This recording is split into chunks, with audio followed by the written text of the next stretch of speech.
guys, welcome back to my channel, and for those of you that are new, my name's Marissa, also known as Homemaking with Marissa. Today's video is quite a bit different than anything that I have ever shared before on my channel. I am going to be showing you how I make my dog's food from scratch. A couple of disclaimers before we get started. I am not a vet, I'm not a vet tech, I don't work for a vet, I have no formal training in the nutritional or dietary needs of dogs. I have, however, worked with my vet. I've communicated with them that I wanted to make dog food. They helped me figure out how many calories she would need and how to formulate a meal plan for her that was going to make sure that she was hitting all of her major micro and macronutrients that she needs to stay healthy. Now, she is a 10-year-old German Shepherd and has been on kibble her entire life. For the first 9 years, she was on a chicken-based kibble. We took her to the vet. She was having a ton of digestive problems. We took her to the vet. They ran tests on her and suggested that we switch her to a different brand and a different meat base for dog food. We then switched her to salmon, which she enjoyed. She transitioned nicely. However, she developed a ton of hot spots when we switched her food, which apparently can be kind of common when you switch an animal's food, that dogs can develop hot spots. It was suggested that maybe that wasn't a good fit for her to stick with the salmon, so I emailed the vet, told them the recipe, and requested their stamp of approval on a beef-based homemade dog food. Now, second disclaimer, I'm not going to go into all of the details about my specific dog's dietary needs. I'm just going to share the recipe that we are using. I would definitely recommend working with your vet to formulate how many calories your dog needs to be eating and to make sure that the diet is balanced for your dog. With that being said, this is the recipe that I am using for our 60-pound, 10-year-old German Shepherd. This recipe includes a combination of ground beef. I use 93.7% ground beef. Now, you could use turkey, you could use chicken, but again, we were taking her off of a chicken-based dog food, which is why we have opted to go with a beef-based homemade dog food. To increase the fat and the protein content, we are also including eggs, flaxseed, and then a variety of vegetables. I do switch up the vegetables in this recipe, but today we're using carrots, spinach, green beans, and broccoli. Our carbohydrate source is going to be brown rice. You do not need any sort of special equipment to make dog food from scratch. I have an Instant Pot. I have done it that way, and I've also done it just on the stovetop. So I'll try to show both ways of how you would do it depending on whether or not you have an Instant Pot or not. The first step is to brown 4 pounds of ground beef. I like to brown this on the stovetop. I have cooked it, I've pressure cooked it before in the Instant Pot, but it really lumps together. It makes it a lot harder to separate it and get it well incorporated into the other ingredients. So for that reason, I would recommend browning the beef on the stovetop. While the beef is browning, I start working on the rice. Again, if you have an Instant Pot, you can cook this rice in the Instant Pot, or you can just do it on the stovetop. I add 7 cups of water, bring it up to a boil before adding 3 cups of uncooked brown rice. It is important not to season anything. When we're making food for ourselves, we like to add salt, we like to add pepper, we like to add different seasonings to our food.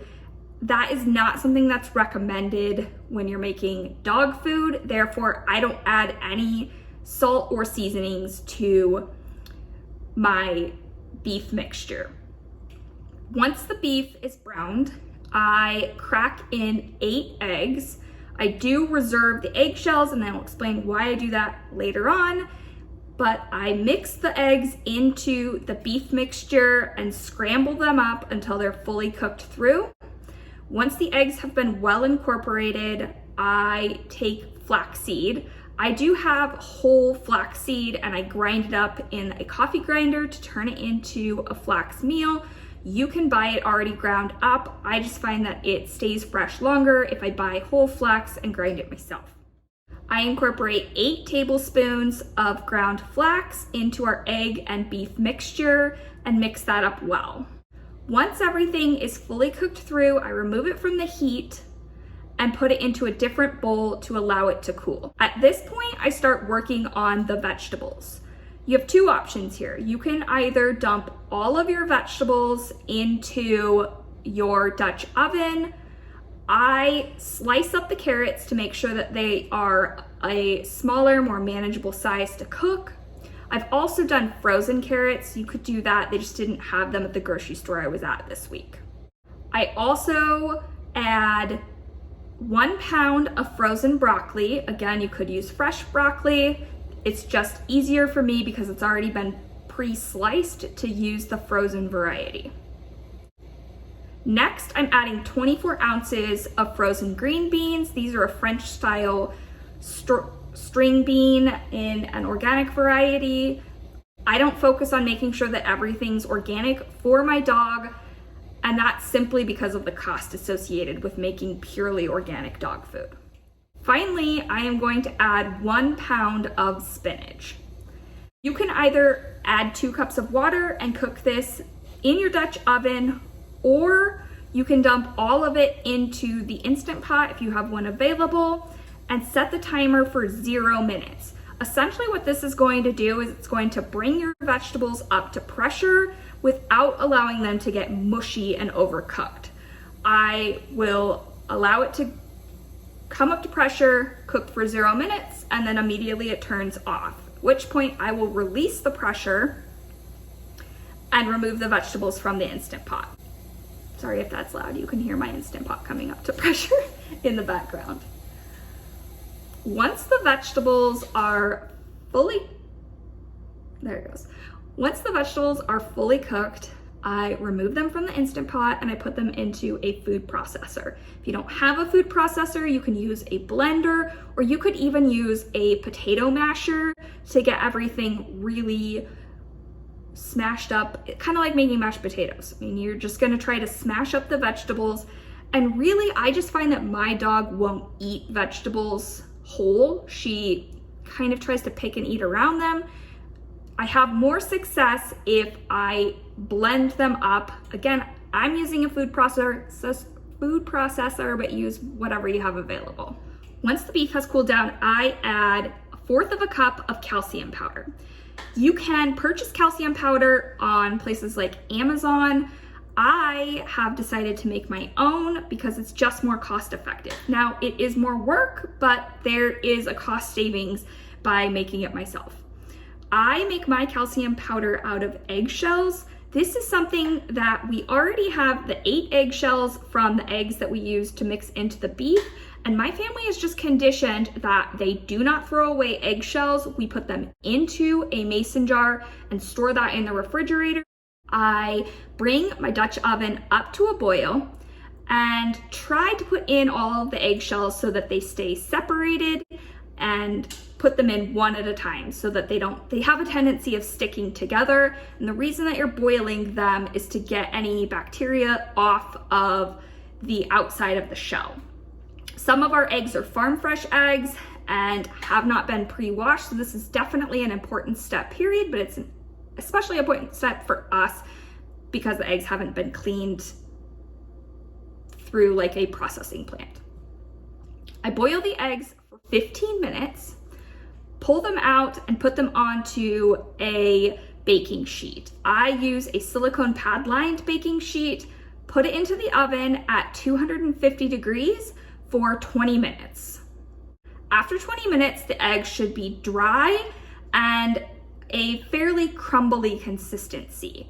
I then take them and you can either blend them into a blender. I like to use my coffee grinder. I push them in there, grind them up into the coffee grinder until they turn into a fine powder. Once they're a powder, I will store that in the refrigerator for up to 30 days. And again, I take a 1/4 cup of that calcium powder and I put it into the beef mixture. Now, if you're feeding a variety of pets, you don't want to mix it in because different pets have different needs when it comes to calcium. So you'll want to check with your vet and see how much calcium to be giving your specific animal. Once I have our rice, beef, egg, flax, and vegetable mixtures, I will allow them to cool down and mix them together in a large mixing bowl. I then scoop individual servings into mason jars. I store my dog food in 1.5 cup servings. That's what my dog eats twice a day. Anything that won't be eaten in the next 3 days goes immediately into the freezer.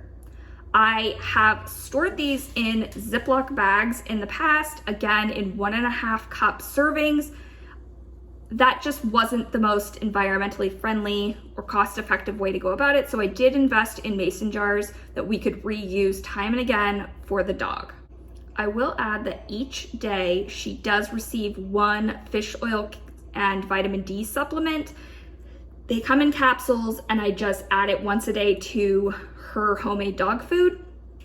This is something that she really enjoys eating. It's definitely, I cannot reiterate enough, this is a labor-intensive process and it's not good to be switching your dog's food constantly, so I would highly encourage you to make sure that you're definitely committed to the process before you decide to undertake this endeavor. Please touch base with your vet and see how many calories and what type of nutrition your specific dog would need before attempting to make this recipe. I do hope that you found this video helpful. Ordinarily, I do cooking videos for people. I talk about a capsule wardrobe. I do housekeeping videos, a variety of homemaking content here on my channel. So click on my face here if you'd like to subscribe. I will include a playlist that YouTube thinks that you would enjoy here, as well as an additional video down here. I hope you are all doing well, and I will see you in my next video.